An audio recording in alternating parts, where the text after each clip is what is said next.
चलिए आज इसी सवाल की तह तक जाते हैं। 50,000 रुपए। सुनने में तो बस एक रकम लगती है ना? पर ये कितनी बड़ी है? इसका जवाब देखिए इतना सीधा साधा नहीं है। इसकी असली कीमत वो तो इस रकम के पीछे की कहानी पर टिकी है।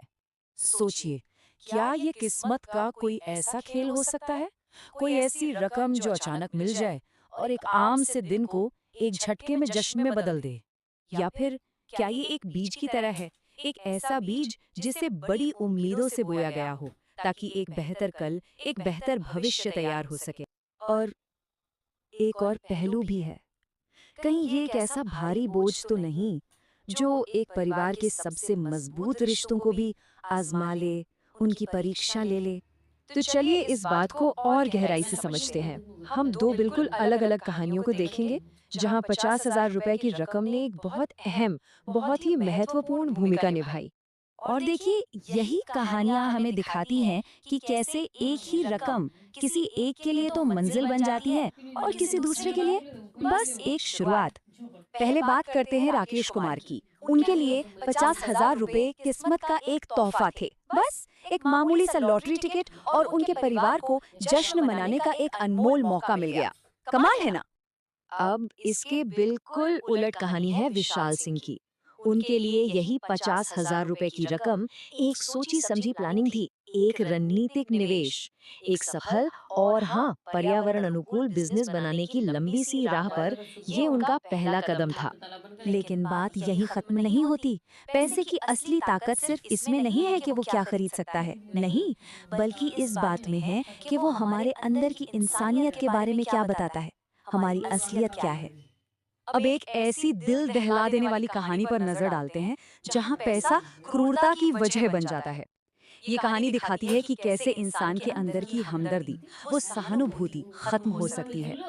ये जो शब्द स्क्रीन पर हैं, ये दिल तोड़ने वाले शब्द एक पिता के हैं। सोचिए, उनके बेटों ने सिर्फ खर्चों की चिंता में उन्हें और अपनी माँ को छत पर बने गरम अधूरे से स्टोर रूम में रहने पर मजबूर कर दिया। और इस कहानी का अंत, वो बहुत दुखद है। उन मुश्किल हालातों में माँ की तबीयत बिगड़ जाती है और वो चल बसती हैं। बेटों को अफसोस होता है, लेकिन तब जब उनकी अपनी जिंदगी बिखर जाती है। ये एक कठोर सच्चाई है कि कैसे पैसे का लालच इंसान के अंदर की दया को भी खत्म कर सकता है। लेकिन हर कहानी ऐसी नहीं होती। अब इस दुखद कहानी के बिल्कुल उलट एक छोटे से लड़के की ईमानदारी की कहानी सुनते हैं। ये वो कहानी है जो बताती है कि इंसान का चरित्र, उसका कैरेक्टर किसी भी पैसे, किसी भी दौलत से ज्यादा कीमती है। 9 साल का रवि, उसने सड़क पर एक बुजुर्ग को गिरते हुए देखा। वो भागा, उनकी मदद की और ये सब उसने बिना किसी इनाम की उम्मीद के किया। बस ये पक्का किया कि वो सुरक्षित घर पहुंच जाएं। और जानते हैं क्या हुआ? उसकी इसी निस्वार्थ नेकी के लिए उसे 50,000 रुपए का इनाम मिला। ये दिखाता है कि उसका चरित्र ही उसकी सबसे बड़ी दौलत थी।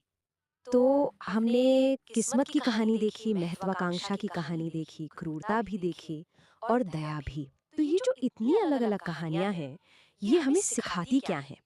देखिए, हमने 50,000 रुपए को एक लॉटरी के इनाम के तौर पर देखा, एक बिजनेस इन्वेस्टमेंट के रूप में देखा, एक झगड़े की जड़ बनते हुए भी देखा और ईमानदारी के इनाम के तौर पर भी। रकम वही रही, 50,000, लेकिन उससे जुड़ी इंसान की कहानी ने उसका मतलब पूरी तरह से बदल दिया। और ये जो आइडिया है ना कि कहानी ही असली कीमत तय करती है, इसको समझने का एक बहुत ही शानदार उदाहरण खुद कहानियों की दुनिया में ही मौजूद है। जैसे हिंदी साहित्य की 50 बेहतरीन कहानियों का एक कलेक्शन है, जिसमें प्रेमचंद और गुलेरी जैसे बड़े बड़े लेखक हैं। इन 50 कहानियों में से हर एक कहानी किसी घटना के बारे में नहीं, बल्कि उसके पीछे छिपी इंसानी सच्चाई के बारे में है। ठीक इसी तरह 50,000 रुपए की ये कहानियां भी हमारे मूल्यों की, हमारी सोच की गहरी सच्चाई को सामने लाती हैं। तो मतलब साफ है, संख्या तो बस एक संख्या है। असली कीमत, असली वैल्यू तो उस कहानी में है जिसका वो हिस्सा बनती है। और वो कहानी कैसी होगी, ये हमारे इरादों पर, हमारे कामों पर निर्भर करता है। और आखिर में एक सवाल, एक ऐसा सवाल जो सोचने पर मजबूर कर दे। अगर यही 50,000 रुपए किसी और की जिंदगी का हिस्सा बनते, तो उनकी कहानी क्या होती?